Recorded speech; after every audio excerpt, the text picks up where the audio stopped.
ದಕ್ಷಿಣ ಕನ್ನಡ ಜಿಲ್ಲೆಯಲ್ಲಿ ಕೋವಿಡ್ ವಿರುದ್ಧದ ಲಸಿಕೀಕರಣದಲ್ಲಿ ರಾಜ್ಯದಲ್ಲಿ ಪ್ರಸಕ್ತ 4ನೇ ಸ್ಥಾನದಲ್ಲಿದ್ದು, ಸೆಪ್ಟೆಂಬರ್ 17ರಂದು ಮೆಗಾ ಲಸಿಕಾ ಮೇಳದ ಮೂಲಕ 1.50 ಲಕ್ಷ ಡೋಸ್ ಲಸಿಕೆ ನೀಡಲು ಸಿದ್ಧತೆ ನಡೆಸಿದೆ ಎಂದು ದಕ್ಷಿಣ ಕನ್ನಡ ಜಿಲ್ಲಾಧಿಕಾರಿ ಡಾಕ್ಟರ್ ರಾಜೇಂದ್ರ ಕೆವಿ ಹೇಳಿದರು.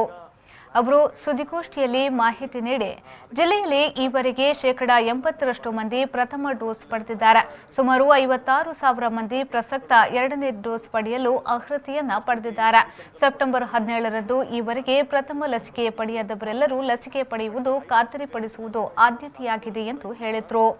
ದಕ್ಷಿಣ ಕನ್ನಡ ಜಿಲ್ಲೆಯಲ್ಲಿ ಪ್ರಾಥಮಿಕ ಆರೋಗ್ಯ ಕೇಂದ್ರ, ಆಸ್ಪತ್ರೆ ಹಾಗೂ ಖಾಸಗಿ ಆಸ್ಪತ್ರೆಗಳಲ್ಲಿಯೂ ಜಿಲ್ಲಾಡಳಿತದ ಮೂಲಕ ಉಚಿತವಾಗಿ ಆ ದಿನ ಲಸಿಕೆ ನೀಡಲು ವ್ಯವಸ್ಥೆ ಮಾಡಲಾಗಿದೆ. ಒಟ್ಟು 500 ಕೇಂದ್ರಗಳ ಮೂಲಕ ಅಂದು ಲಸಿಕೆ ನೀಡುವ ಪೂರ್ವ ಸಿದ್ಧತೆಗಳನ್ನು ಮಾಡಿಕೊಳ್ಳಲಾಗಿದೆ ಎಂದು ಜಿಲ್ಲಾಧಿಕಾರಿ ಹೇಳಿದರು.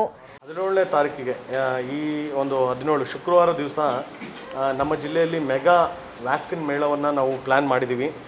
ಅದಕ್ಕೆ ಸಂಬಂಧಪಟ್ಟ ಹಾಗೆ ಜನಗಳ ಸಹಕಾರ ಭಾಳ ಇಂಪಾರ್ಟೆಂಟ್. ಯಾಕೆಂದರೆ ನಮ್ಮ ಜಿಲ್ಲೆ ಹೈ ಪ್ರಯಾರಿಟಿ ಡಿಸ್ಟ್ರಿಕ್ಟ್ ಆಗಿದ್ದು ಸ್ವಲ್ಪ ಕೇಸಸ್ಗಳು, ಆ್ಯಕ್ಟಿವ್ ಕೇಸಸ್ಗಳು ಜಾಸ್ತಿ ಇರೋದ್ರಿಂದ ಪಾಸಿಟಿವಿಟಿ ಇಲ್ಲಿ ತನಕನೂ ಕೂಡ ಐ ಥಿಂಕ್ ಇವತ್ತು 4ನೇ ಸ್ಥಾನ ಇದಕ್ಕೊಳಗಡೆ ಹೋಗಿದ್ದೀವಿ ಒಂದು ವಾರದ ಇದರಲ್ಲಿ.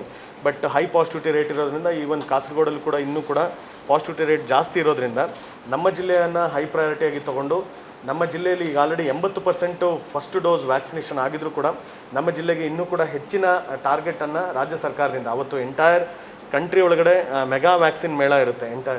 ಇದರೊಳಗಡೆ ನಮ್ಮ ಜಿಲ್ಲೆಯ ಗುರಿಯನ್ನು ನಾವು ಅರೌಂಡ್ 1.5 ಲಕ್ಷ ವ್ಯಾಕ್ಸಿನನ್ನು ಕೊಡುವಂತಹ ಗುರಿಯನ್ನು ಇಟ್ಕೊಂಡಿದ್ದೀವಿ.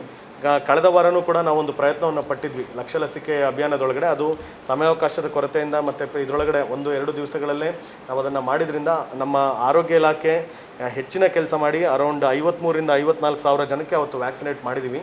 ಇವತ್ತು ನೆಕ್ಸ್ಟ್ ಶುಕ್ರವಾರಕ್ಕೆ ಪೂರ್ವ ಸಿದ್ಧತೆಗಳನ್ನೆಲ್ಲ ನಾವು ಮಾಡ್ಕೋತಾ ಇದ್ದೀವಿ. ಸುದ್ದಿಗೋಷ್ಠಿಯಲ್ಲಿ ಜಿಲ್ಲಾ ಆರೋಗ್ಯಾಧಿಕಾರಿ ಡಾಕ್ಟರ್ ಕಿಶೋರ್ ಕುಮಾರ್, ವೆಲ್ನಾಕ್ ಅಧೀಕ್ಷಕ ಡಾಕ್ಟರ್ ಸದಾಶಿವ ಶಾನ್ಭೋಗ್ ಉಪಸ್ಥಿತರಿದ್ದರು.